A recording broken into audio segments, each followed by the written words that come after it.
Welcome to the Deep Leadership Podcast. Today I'm joined by Punit Dhillon. Punit is the chairman and CEO of Skye Bioscience. He's also the author of a new book called Catapult, How to Think Like a Corporate Athlete to Strengthen Your Resilience. Punit is a competitive swimmer who has leveraged his athletic strengths to succeed in the business world, and now he's helping others do the same. I'm excited to have him on the show to learn from his experiences. So Punit, welcome. Hey, thank you very much, John. Nice to meet you. Yeah, I'm glad to have you on the show. This is kind of interesting, this idea of a corporate athlete and the idea of resilience. So both those things really resonated with me. So I'm really excited to have you on the show because as leaders, we've got to have this level of resilience. And I think you're going to bring some ideas that are going to be really helpful for our listeners. So let's dive in a little bit to your past. So first of all, your story is pretty incredible. You, as a child, as I understand it, you almost drowned in a swimming pool, and now later you're a competitive swimmer. Now tell us a little bit about your journey and how that helped you in the business world. Well, thanks. Yeah, I'm no longer the same competitive swimmer as I was in my adolescence and got into university, but I'm still competing as a triathlete. So I've definitely continued being active, and that's worked out really well from I think this term corporate athlete resonates with a lot of people. There's a simplicity to it in terms of being able to connect with that connotation. I think this idea of strengthening resilience to attain success and achieving those objectives that people set out to achieve is something that is very relatable. And I believe there's a lot of similarities in the behavior and training and approach that both serve an athlete as well as an entrepreneur. So the corporate athlete, you have to kind of face this and realize this dream, and you're really determined to lead to some innovation or breakthroughs. And that's the underlying premise of the book, that does take a little bit of, or not a little bit of work. It takes a lot of planning and hard work, but it's attainable, just like an athlete or a professional athlete goes after their objectives. So we can learn a lot from athletic success, and then translate it to the workplace and boardroom life and life in general, I believe. So it's meant, the book was meant to inspire people of all ages, so they can literally catapult themselves to new levels of success and satisfaction. And like you said, it served me well in terms of offering a very good structure for me to reflect on certain principles that I believe have served me well as an entrepreneur, and that I've carried or learned from my experience as an athlete. So, one of the things I think of when you talk about a triathlete, that's a level of endurance that, that most of us don't understand, right? You're talking about, miles after mile of both biking, running, swimming. It takes endurance, it takes grit, it takes a passion to succeed. Do you see parallels with what it's like to start a business? Because I know you've done that as well. What are some of those parallels? Well, the one I've been using a lot coming out of the book is that there's never a finish line in entrepreneurship and in life in general. I think being a triathlete has taught me that. In fact, the book opens up with this story of me doing my first Ironman, and that proverbial finish line is right there visually in my view, but only to have to turn the other direction and then run another mile before I come back to the finish line. And you're ready to like pull your hair out at this point, because if everyone talks about this concept of mental toughness, I think it extends beyond mental toughness. That endurance training tests you in a lot of different ways. It tests you physically and mentally and spiritually. There's been a wonderful experience. So yeah, I've had a lot of opportunity to reflect by doing endurance training, because you're spending a lot of solo time with yourself. So it does let you work through problems and challenges, and those could be in other parts of your life because you have some time and solo time to do so. As well, there's been the natural benefit of training. It's been really healthy, and that has served well from a physicality standpoint and stamina perspective, and the other aspects that have translated into the workplace. I did a race actually a few weeks ago, and I hadn't done a race in a while, and it was definitely testing my patience again for racing and doing longer distance events. So when you're doing a 10-kilometer run versus a 6-hour race, they're two different challenges altogether. And I hadn't run a half marathon in a while, so I did a half iron, and the last part of the leg is a 13-mile run. So I had done one 13-mile run, training run, like a few weeks prior, and prior to that, I hadn't run probably more than 10 miles like for a year, and Wow. and it just, again, it's like, but it's level setting, and at the same time it's making one comfortable with the uncomfortable. So it's really setting those new bars and expectations. And frankly, it's the same thing in business. It doesn't, businesses aren't stagnant. You have to continue to grow. Growth comes in many different forms. You have to set new bars and expectations for stakeholders. And there is a huge component of getting comfortable with the uncomfortable. And that could be as simple as sticking your neck out in terms of where you're setting up expectations around milestones or an inflection in a business.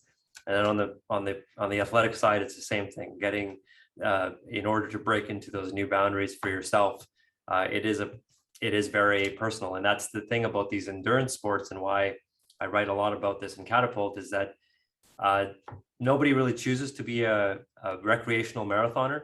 It is not, anybody that says they're a recreational marathoner is fooling themselves.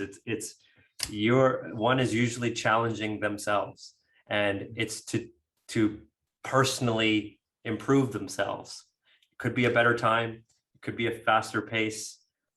It's usually with the expectation that you're trying to improve yourself, and your obviously marathoning is a big commitment. But funny story is, when I showed up on Sunday morning in Santa Cruz for the race, the day before the check-in, and you see a lot of people there, and you see the bike corral was about 3,000 bikes, and you can just, it puts it in perspective. I'm like, wow, there's a lot of people here. But then the morning of the race, everyone's there at 5:15 a.m. The race doesn't start till 6:50. And I was like, this is not even, this is not an Ironman. This is like a Type A conference. Like, this is, Yeah. like, this is where all the Type A people, come and congregate. And it was quite, just a different perspective. I'm like, oh, this is so funny to see all of these people that are just wired all the same. Yeah, yeah. Well, one of the things that I always say that is, when we set off to achieve a goal, it always seems easier in the beginning. You're like, oh, I'm going to start a business, or I'm going to run do a triathlon, right? And then, we picture it in our head, and it seems achievable, right? And then at the end, when we cross the finish line, there's some exhilaration, and maybe at the end, it's not all that, like you said, there's no real end in mind, right? It's always continuous, so that the achievement is always like, oh, okay, I did it, and I had a good time, or what have you. But I think, in my mind at least, is that your character is shaped in the middle. So it's in the hours of training that you put in. It's in the middle of the race where you got a cramp, or something is not right with your gear, and you just continue to persevere. I think that's where I see the ability to persevere that through difficulty is really a character shaping, isn't it? That kind of shapes your character. The middle of anything difficult is what really where our character is really shines, right? Absolutely. And you nailed it. I think that's what this whole concept of resilience is all about, is that your foundation has to encompass some resilience experience in order to withstand the stress and the adversity, no matter what the circumstances that you find yourself in. So it's definitely a growth moment. And when you have that strong foundation in place, you can view those challenges, setbacks, whatever it is that cause you pause, and then be able to break it down for yourself. And sometimes it's analyzing the situation. Sometimes it's figuring out what went wrong and why. In business, that's a lot of, time. People don't take enough time to do a postmortem around a bad decision. And same thing with athletics.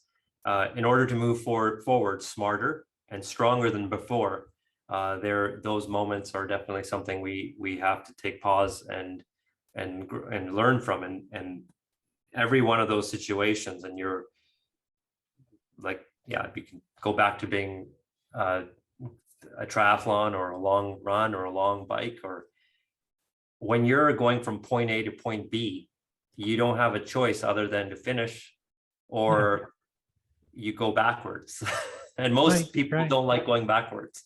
So, imagine I've been exploring this idea of channel swimming and channel crossing a channel. Is basically I've recently got into paddleboarding, prone paddleboarding, and there's a big paddleboard event that happens here. It takes a lot of effort. It's a 30-mile or 30 something mile paddleboard from Catalina Island to Manhattan Beach.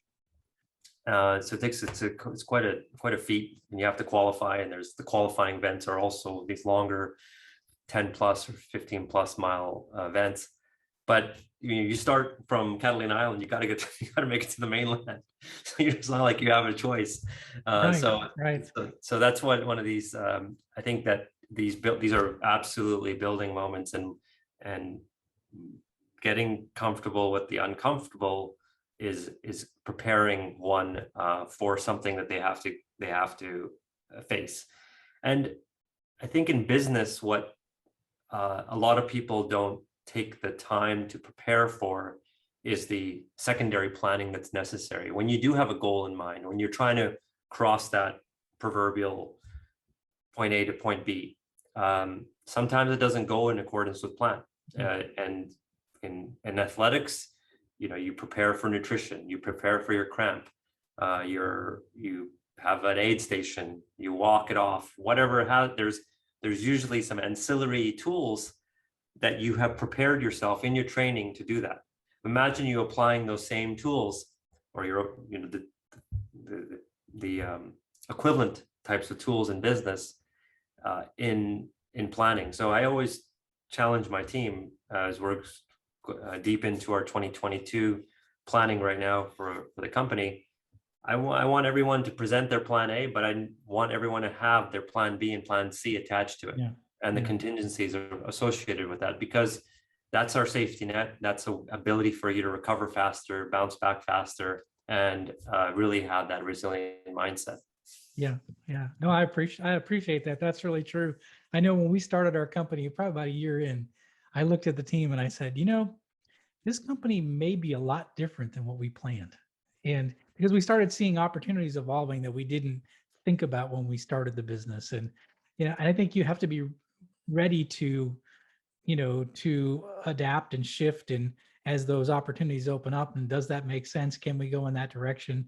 And I think that's, it's a similar thing with athletics. You might have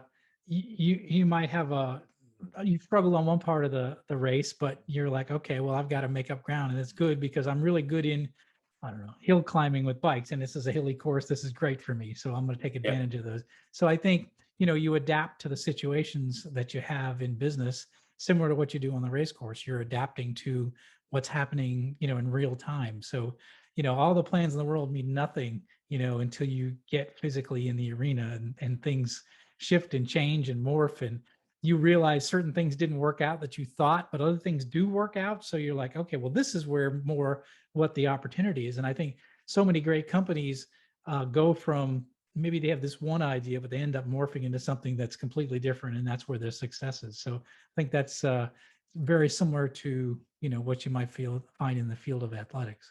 Yeah, the idea that, you work hard and you play hard, or you endure quote unquote pain in order to grow, the hard work side of the equation that ends up creating growth is important. So people in athletics, or sorry, athletes generally have this understanding that there's this fine balance and ratio between that hard work and the dividend that comes along with it. Mm. What's that saying? No pain, no gain, right? Right, So, right. right. So, in the work environment, there's so many different components. So you may have to fire people who do not necessarily want to see you grow. Right, right. You will confront uncertainty. You're going to deal with adversity, and as you do, you recognize all of it is a good kind of pain. The pain you learn from, and then you emerge from the other side as a stronger company or a stronger leader. And along the way, that's our responsibility to teach our colleagues and support our colleagues to experience that same growth, because collectively, then that can be quite powerful. Yeah, absolutely. You mentioned something in the book, and I'm interested in this. You say that, we should use, and you mentioned just a little bit ago, adversity. We should use it as fuel to exceed expectations. So what do you mean by that, as adversity? How is that can be? Because I think a lot of people hear adversity and they're like, well, nobody wants that. Nobody wants pain. But you say we should use it as fuel. Yeah, I think that this comes back to this concept of resilience, that in order to withstand stress, that's a component that experience comes with, right? So this is the kind of the key component of this book, is that experience and exposure to those different life experiences really helps to define into action what you're trying to achieve. So the adversity side is really linked to taking stock of those setbacks and what you learn from them, so that they can be something you can rely on in the future. And it's really allowing you to move forward and press on with your goal. I mean, take, for example, no athlete or professional athlete is going to show up to a competition expecting to lose, right? They're prepared to win. No matter the goal, they're focused. Their focus is there to do the best that they can. So, but along the way, there's inevitably been a lot of challenges that come along with that, and even on that stage, take the Olympics, where we had an interesting experience with interesting observation with different athletes at the top of their sport, having kind of challenging circumstances that made them reflect or decide that they want to change direction for whatever reason, or what. So I think these are important defining moments for growth. The resilience is a key part of that. It's linked to this concept that our basic needs are met. So in the book, I talk about this important component of basically that our Maslow's hierarchy of needs. It's a pyramid that's reflected in the book, but that most of our basic needs are met. The idea that food, shelter, clothing, we can take that for granted. I had this discussion with my own kids like a few weeks ago, and it's funny, like it's ingrained with them in terms of what are the basic tenets that you need to survive, and they kind of rattled off the same. My younger daughter was being funny and she said her toothbrush, but that basically forms the bedrock of what we're already programmed for. So how do you, on a day-to-day perspective, put yourself into a situation where you're growing and you're able to make a difference, or you're taking advantage of what your own potential is that is aligned with whatever your purpose is. Those moments require, I believe, a lot more planning, and for one to move beyond the obvious and get into the territory of there being focus on a mindset that's growth oriented and driven in accordance with their purpose. So in order to get there, adversity is a part of that, and resilience is a part of that. And that's where I kind of took it in the book beyond Maslow's hierarchy of needs to outline what I think is like a high performance mindset, this corporate athlete high performance trapezium, where there's different layers that I think that we as a foundation have to have, and it's helping towards a growth mindset and achieving one's purpose. No, I like that, and you know, you got me thinking about this. You know, you know who David Goggins is, right? Yeah. I mean, that guy is crazy. Yeah, But but one of the things he talks about always is that, you know, you've not reached your full potential. Like when you think it's time to quit, you've got so much more in you. And you talk about that as well, is that most people haven't yet tapped into their full capability. They haven't even come close to it. You know, isn't that your experience in business and in athleticism, right? Is that most people haven't ever really pushed themselves. It truly is. Like I said, most people are very comfortable with where they're at. And I think it stems from the idea that we are kind of all a subject of our own experiences. So when our basic needs are met, we're feeling very comfortable around that. And it's like, okay, well, what else do I need to do? But then if you're spending the time to reflect on what are those motivations that you have in life, or what are your I'm not like trying to be psychoanalytical about this. This is like I'm trying to just be pragmatic about this in terms of what is the intrinsic motivation that gets somebody out of bed in the morning, and it starts with just like this. The first part is this basic physiology, the safety needs, and that's like those are those things that exist. But I'm more concerned about what are the motivations that drive us to kind of get beyond that. What are those things that ascend us beyond the pyramid? And that's why I think we're back, I guess, in the period when Maslow defined this hierarchy, that was probably very applicable because most people couldn't meet basic needs. But today, I mean,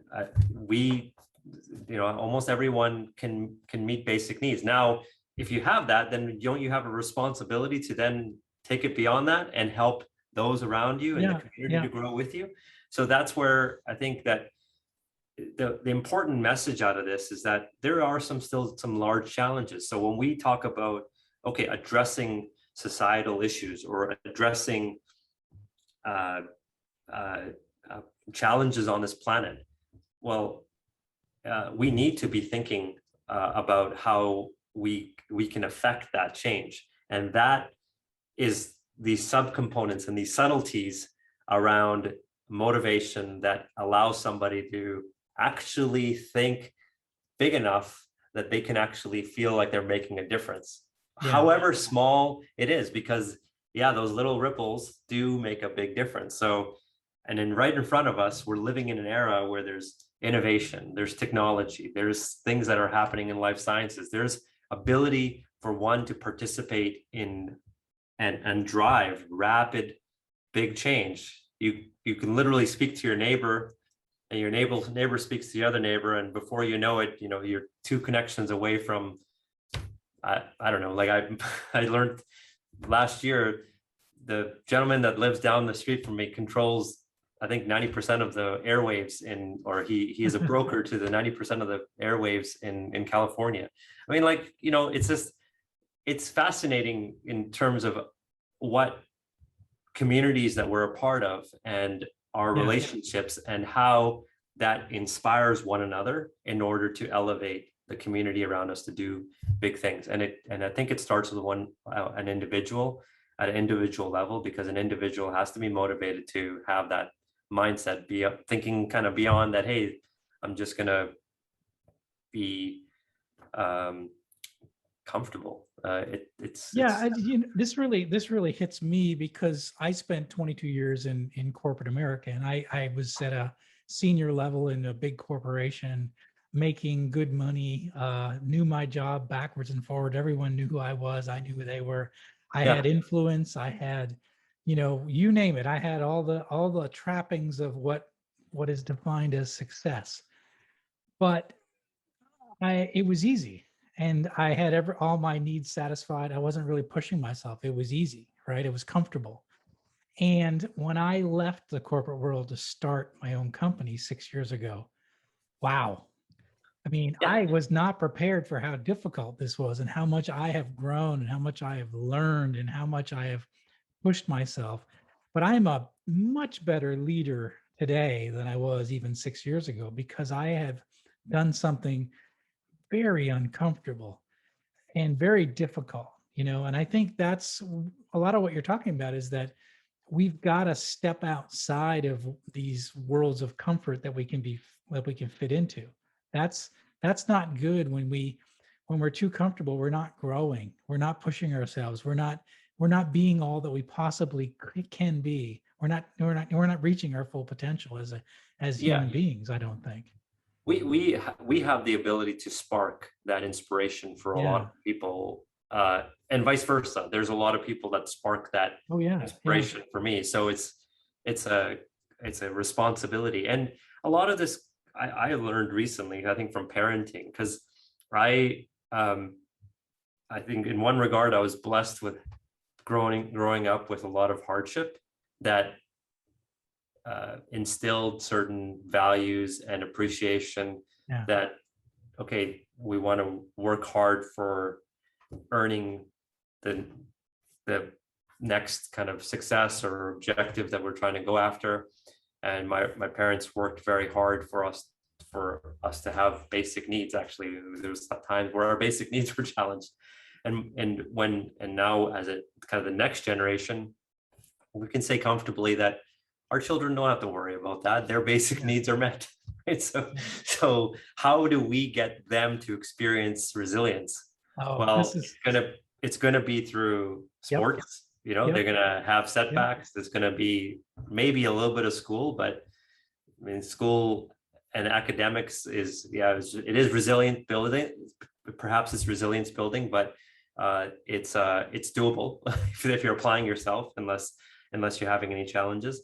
And then it's life experiences, right? That Yeah. have those moments for them. So I recently asked my kids. We went over this similar topic. I had a very lively discussion with them on a Sunday afternoon, and I was like, give me some experience, give me some examples of resilience. And first we spent a lot of time defining what resilience is, and give me some examples. And then my older one was like saying, oh, I'm having a tough time in math, and my grade went from X to Y. And I'm like, oh, that's a good example, but I think you can do better. So then the challenge was, okay, during this week, with all your activities, your extracurricular activities, and your school, and your interactions with your parents, you know, anything that you feel, we want to come back and take stock of that. So it's tough, and I can tell you that it's tough for this generation to feel the same kind of hardship. So it's This is, yeah, so powerful. I raised two boys. They're yeah, right now they're 20 and 24, 2023 right now. So I've had the same exact thing that you're talking about. Is always worried, like I grew up poor, not having a lot. Always had, and I always, appreciated hard work and perseverance, and these things were part of my DNA. And I was worried my kids wouldn't have that, yeah, because they grew up in a different time, right? Where they had more. I was a corporate executive. They had things, right? So how do you build resilience in your children when they're not faced with maybe the hardships that we had growing up? And the truth of the matter is like you said, yes, through life experiences, whether it is sports or whether it is doing something really difficult, and yeah, and both my boys are not spoiled. You know, Yep. they work hard. They both are in their careers. They both are hardworking. And to me, that's like a success. Like I actually was able to get resilience built into them, even though they didn't have the hardships that I had. So that was really my biggest worry when they were little. Like, oh my gosh, they have, you know, we can travel around the world. We can, you know, they can get anything they want. I mean, how do I create in them this, you know, this desire to be excellence and the desire to work hard Yep. and not just take it for granted that, oh, Exactly. you know, And like, yeah, it's just really important. Yeah. I'm so glad, you shared that experience, and that I feel the same way when my girls took pages and pages of notes that day. They're 12 and Oh, 9. that's so good. And So and good. then they asked me, it's like, when are we doing this again? Because they had a really good time. And I think the biggest thing they got out of it is having an opportunity to listen to the different stories of like our personal stories. And it's just Yeah. like you probably Yeah. shared with your boys, like, and I can now appreciate why our grandparents used to share those stories. And we're like, That's it. That's it. it's just passing that down. Yeah. and and part of that is that's how they're going to live their experiences, and that's how they're going to appreciate what they have and the privilege they have and the responsibility Yes. to living in purpose. A lot of this stems from getting our kids, our colleagues, our business partners to get very comfortable with being honest and accountable to their purpose, because that's how we are able to articulate to each other how we're going to succeed, and also recognize how we're going to be able to do whatever we're aiming to do in business and entrepreneurship. There is no go it alone attitude unless you're a No. sole consultant or something like that in a very specialized area. Most people that are running businesses have a team that has to work collectively, and it's only successful when everyone has that tremendous trust with each other. Well, trust is only possible, through good communication and Yeah. appreciation for wherever Yeah. each other shine, or each other's capabilities are, so we can rely on each other in order to collectively succeed. So I think that's a big part of like any interaction that we have with our spouses, with our children, with our colleagues. There's a huge amount of this constant recognition of each other's motivation, and the motivation driving towards purpose. No, I love that. I love that. Yeah.